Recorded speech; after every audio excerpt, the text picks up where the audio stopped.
in the vast coffee farm of Snow Bento, where the green coffee plantations stretched like an infinite sea.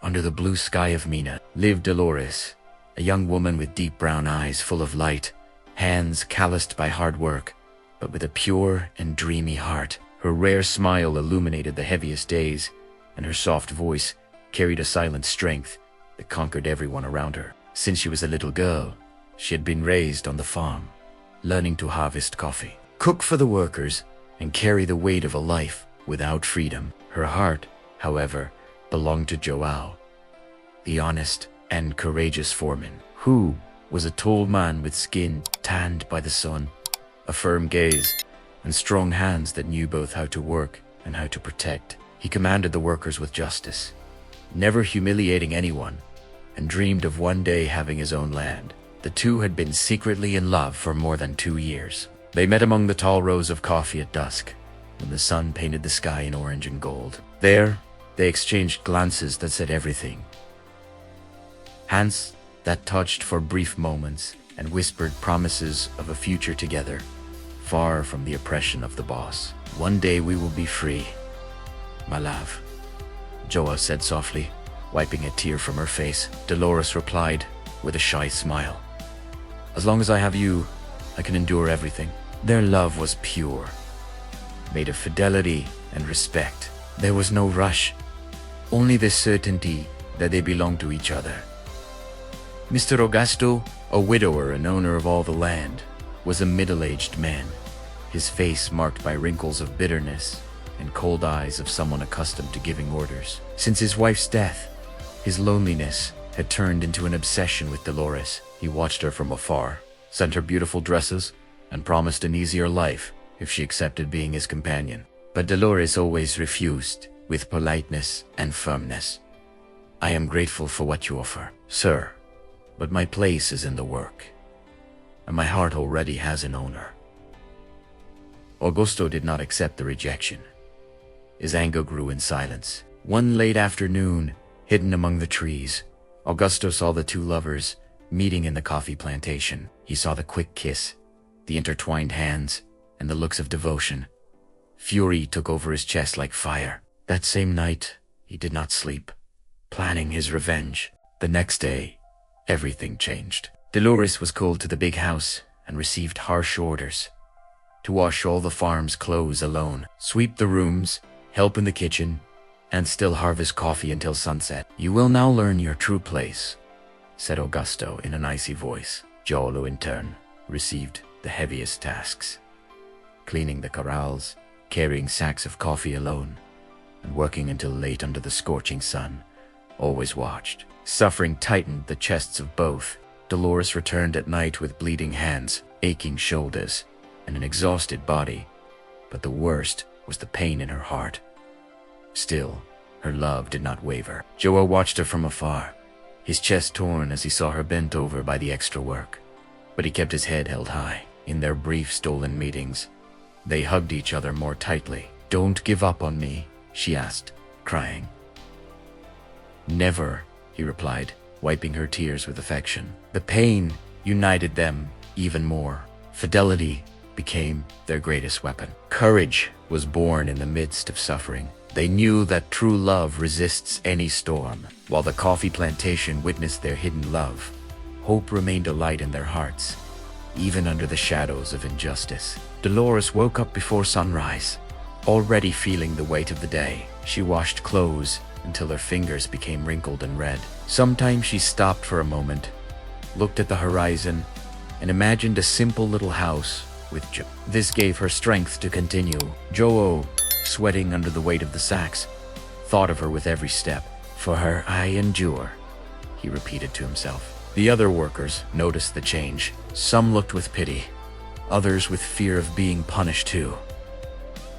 No one dared speak against the boss. Augusto walked around the farm with a satisfied smile, but inside he was boiling with jealousy. He wanted to break Dolores' spirit, make her forget Joe, and accept his protection. Even so, the love of the two resisted. On a full moon night, they managed to see each other for a few minutes behind the barn.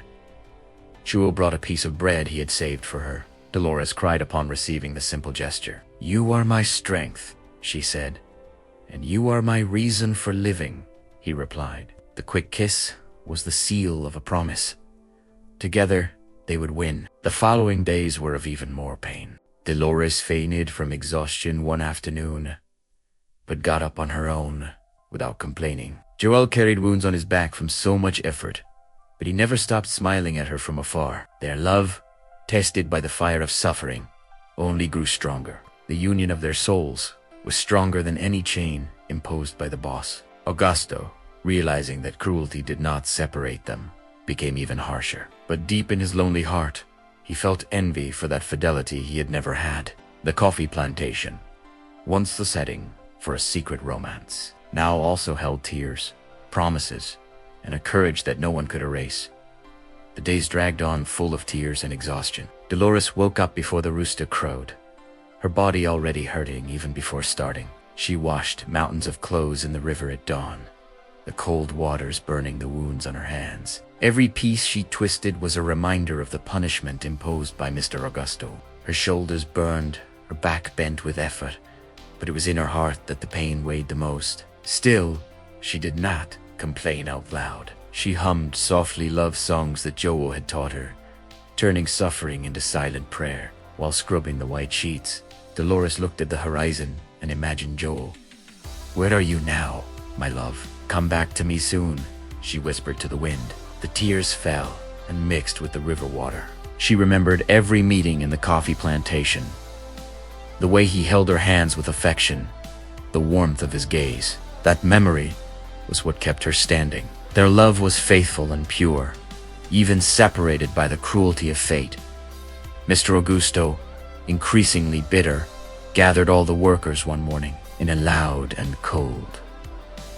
"Acre," he declared in front of Dolores, "I will only give you the letter of freedom if someone brings a large amount of money.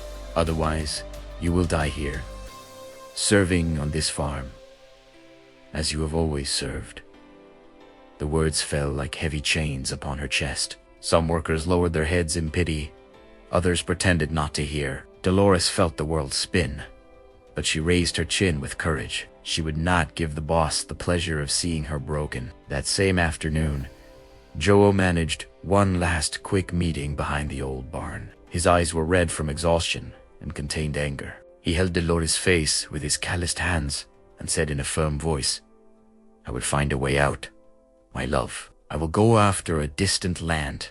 I will work, fight, do whatever it takes. Wait for me with faith. Our love is greater than this farm."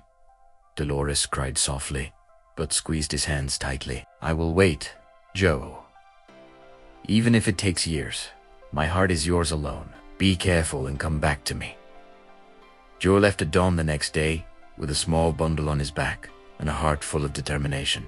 The walk was long and dangerous. He crossed red dirt roads, forests, and streams, sleeping little and eating even less. With every step he thought of Dolores, her smile, her injured hands, the promise they had made. The longing hurt like a knife, but courage was greater.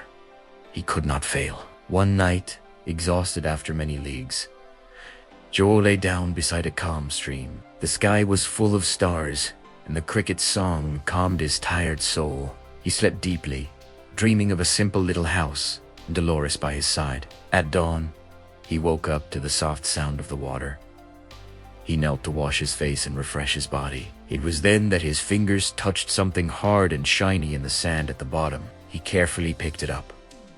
It was a large gold nugget, shining in the sun like a miracle.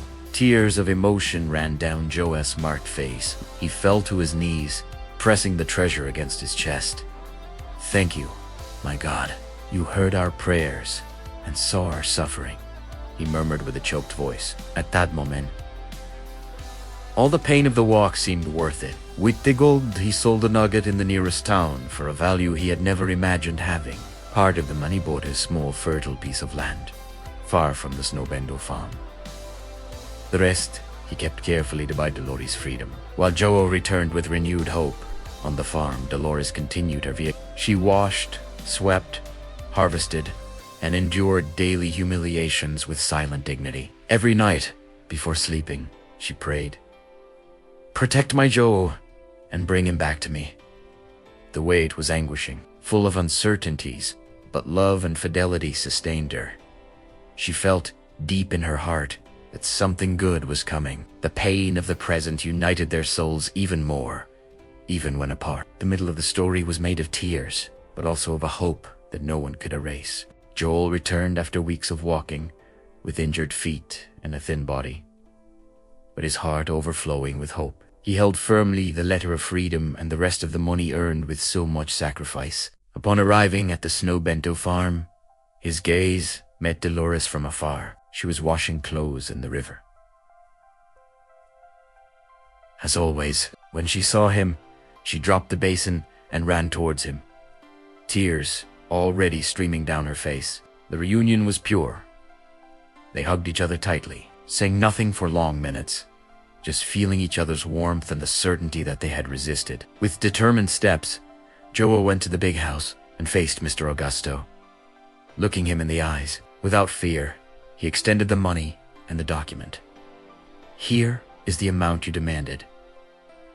Dolores is free from today. No man has the right to imprison a heart that already belongs to another." Augusto, surprised and visibly upset, counted the money with trembling hands. He wanted to protest, but the law and Jewel's firm presence gave him no choice. He signed the letter of manumission with a closed face. For the first time, the boss saw that not all the power in the world could defeat a true love. When Dolores received the letter in her hands, she fell to her knees on the dirt ground, crying loudly with relief, gratitude, and emotion. All the years of suffering, humiliation, and pain seemed to disappear in that instant. Joe lifted her with affection, and they hugged in front of all the workers, who watched emotionally and applauded softly. It was the first time they showed their love openly. Dolores' tears wet Joe's shirt, but they were tears of happiness. "You did it, my love. You kept your promise," she whispered. "We did it together," he replied, kissing her forehead.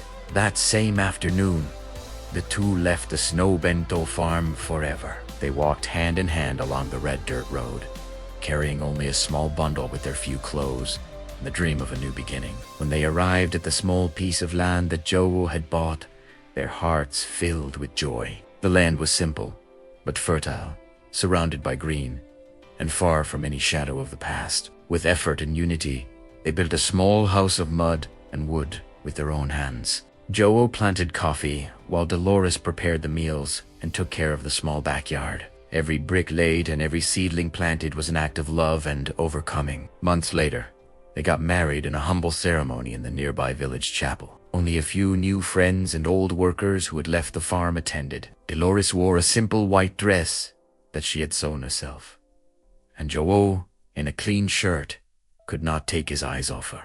They exchanged vows full of emotion, promises of eternal fidelity, of supporting each other in pain and joy, of never separating again. When the priest declared them husband and wife, tears of happiness filled the place. It was the triumph of love over suffering. The days that followed were of true happiness. They woke up together at sunrise, worked side by side in the coffee fields, laughed in the shade of the trees, and hugged each other at dusk. The pain of the past made every moment of peace even sweeter. Years later, sitting on the porch of their little house, Dolores and Joe told their story to their children. They spoke of the coffee plantation that united them, the tears shed, the gold nugget that appeared like a miracle, Joe's courage, and Dolores' fidelity. They taught the children that true love overcomes any trial, that unity makes strength, and that courage turns pain into victory. The Snow Bento farm was left behind as a distant memory.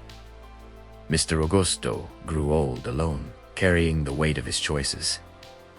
Meanwhile, Dolores and Joe grew old together, hand in hand, with hearts full of gratitude. Their love, born in secret among the coffee plantations, blossomed in freedom and peace. True love is not the absence of suffering, but the strength to face it side by side with fidelity and courage. Even in the worst conditions, a heart united with another can transform chains into wings and pain into hope. May this story remind us to value those who truly love us and to fight with dignity for our dreams. If you liked this emotional story, subscribe to my channel for more tales full of soul, love, and overcoming. Leave your like, share, and comment on which part moved you the most. Thank you for reading.